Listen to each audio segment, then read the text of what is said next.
katika mazingira yetu. Kina baba sisitizeni kina mama, na wewe kama baba una wajibu wa kufanya, sio kufanyeni usafi. Wakati mwingine na wewe unguruma yako iwe ina wajibu, si ndio?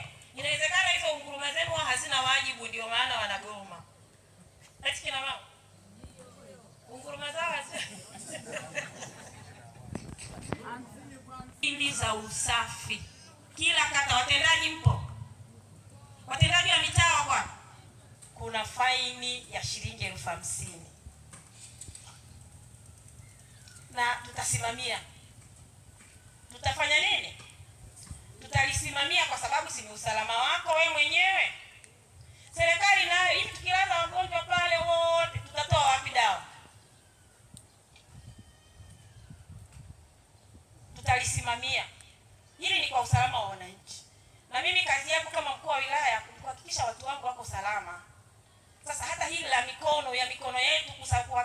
mikono yetu ni tushindwe tu tuanze kugombezana kufatana.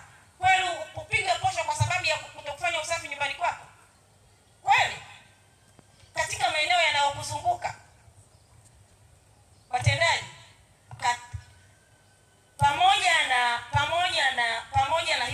pamoja na hizo faini, tukikuta hata mtaa wako ndio unaongoza kwenye uchafu, na wewe tunadili na wewe mkurugenzi, udili na kila mtendaji kwenye mtaa wake, na wasimamie kwenye mitaa, waandike familia zile ambazo ni korofi au watu wale ambao ni